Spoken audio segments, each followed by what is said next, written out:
Aujourd'hui, je vais vous demander de vous figurer une petite mise en situation. Donc voici, la mise en situation est assez simple. Imaginez que vous deviez sacrifier soit un humain, soit l'animal de votre choix. Donc ça peut être un chat, une poule, un cochon, peu importe. À partir de combien de ces animaux sacrifieriez-vous l'humain à la place?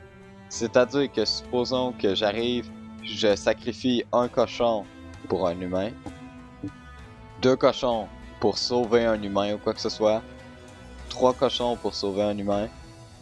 À partir de combien de cochons je sauverai les cochons au lieu de sauver l'humain? D'accord? Et si jamais c'est l'animal pour vous, tout le temps, le cochon il vaut toujours plus que l'humain, à partir de combien d'humains sauveriez-vous les humains au lieu du cochon par exemple? Ok? Supposons que pour moi c'est des chats, donc supposons qu'à partir de 3 chats, je sauverais les chats au lieu de sauver les humains. L'humain en tant que tel. Un humain, et je préférerais sauver 3 chats qu'un humain. Mais 2 chats, je préférerais sauver l'humain en échange de 2 chats. Maintenant, est-ce que votre réponse change si jamais c'est vous qui devez tuer les chats avec une épée ou un gun ou quoi que ce soit? Vous devez le tuer par vous-même de votre propre main. Est-ce que votre réponse change? Si jamais l'humain était un criminel, est-ce que votre réponse change? Si jamais l'humain était un homme ou une femme, est-ce que votre réponse changerait aussi? Bien entendu, on pourrait continuer à l'infini avec ces restrictions et ces différences-là, ces nuances-là. Mais ici, c'est pas vraiment le but. Mon but, c'est ici, dans cette vidéo, c'est de vous montrer pourquoi est-ce qu'on pense ça.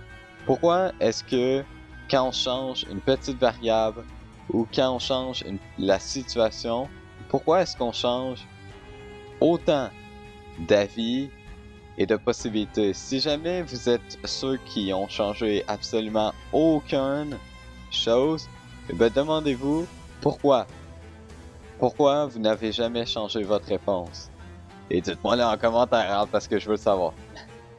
Cette question est l'une des multitudes, des centaines, des milliers de questions d'éthique qui sont très difficiles à répondre. Et en tant qu'introduction, je pensais pouvoir faire cette vidéo qui est très petite en certes, mais qui va nous plonger prochainement dans une vidéo intéressante où est-ce qu'on va plonger dans plusieurs cas différents de moralité ou de questions un peu morales, questions un peu difficiles à répondre. Et j'aimerais bien y répondre. Et donc, vous me pardonnerez pour cette petite introduction. Mais je pense que ce qu'on peut en dire vraiment d'intéressant, c'est que toutes les questions morales portent sur une idée assez simple. Dans ce sens où il est très difficile de savoir où est-ce qu'on devrait se placer. Parce que les questions morales difficiles, souvent on se demande c'est quoi la bonne ou la mauvaise décision. Mais ici, il n'y en avait pas vraiment de bonne ou de mauvaise décision. C'est ça qu'on verra la prochaine fois. Ce ne sera peut-être pas la prochaine vidéo, mais ce sera vraiment la prochaine fois. Donc, si jamais ça vous intéresse de savoir en quoi l'or est utile dans la société, il y a une vidéo qui s'affiche dans votre écran. Et sinon, je vous souhaite une merveilleuse journée. C'était Olivier. À plus. Bye.